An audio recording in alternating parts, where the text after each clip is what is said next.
I'm an avid reader of no sleep, as I assume most of you listening to this are. I read it every night before bed, as well as on my days of work that I have off, as well as any other time of the day. Yet I honestly don't waste my time with anything less than 500 upvotes. I know, I'm one of those people. But I've always preferred to let others waste their time testing out uncharted grounds.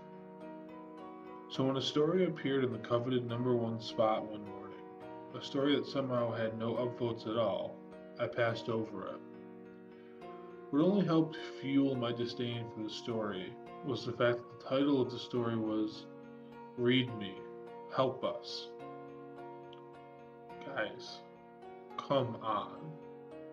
It literally had Read Me in the title. Pathetic. That night, the story was still in the #1 spot. All the stories had shifted around it, but this story was still on top, still with no upvotes. At that point, I literally dismissed it. It was a glitch, some impossibility I could not understand, and I didn't care. Spot #2 was my new spot #1, and that was fine with me. My suspicion of system malfunction was only confirmed when the story was still on top the next day, and the next week, and the next month. I got used to tuning it out of my radar and automatically skipping one story down. I did this for about 3 months until finally I realized, hey, why don't I just read this story? Yeah, it was annoying having this junk at the top of my computer that never had any upvotes. But why couldn't I just give it a chance? When I opened the story, the first thing that I noticed was how it was formatted. With a name, then a paragraph, then a name, then a paragraph. Because I had told my brother Lenny about this annoying story when I opened it, I took a picture of my screen and sent it to him. That's the only way I have the original words to some of it. The first part was titled Nick. This was his story. Nick was lonely. Nick's girlfriend had just broken up with him. Nick needed something to do on Saturday night. Nick opened Reddit. Nick read some creepy stories. Nick liked the stories. Nick liked to read so much, Nick kept reading.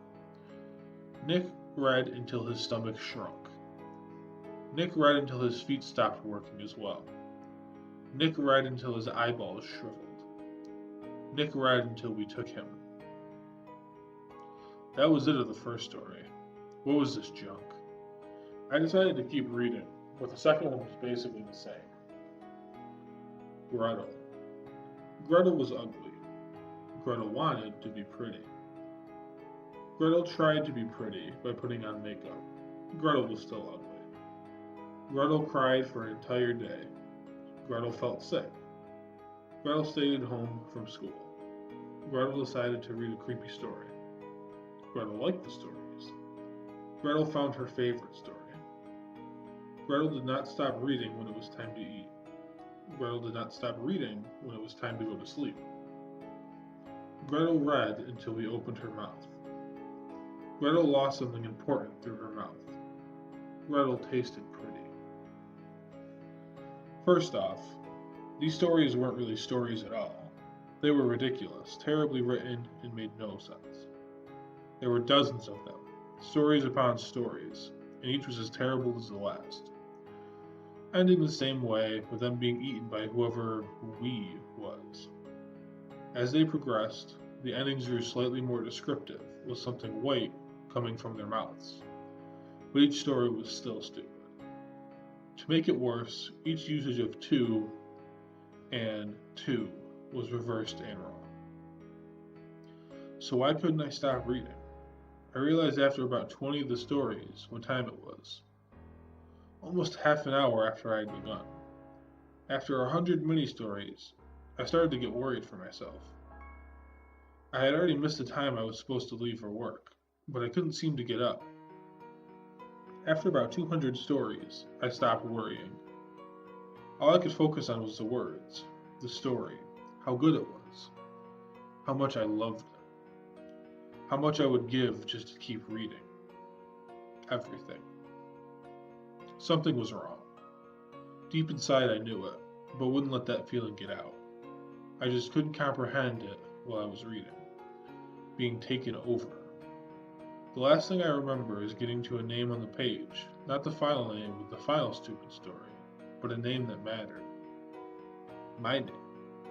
How exactly the story went, I'm still not sure, but I think it was something like, Tim was bored.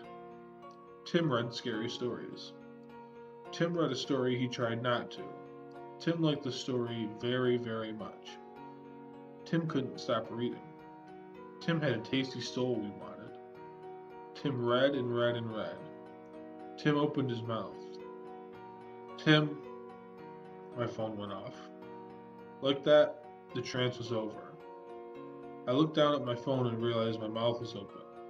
Immediately, I slammed the computer shut, and when I tentatively opened it again, the story was gone. Guys, I'm still not sure exactly what happened, but I think I can figure it out. No sleep is great.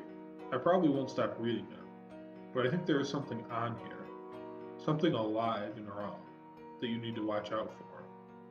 The story I read was a story I could read, but I think, sometimes, the living thing finds its way into other stories. Other people, my brother included, have told me similar stories, all where their mouths end up open, and they only stop reading when somebody walks into the room. The only thing the stories share is that they never use the right to and to.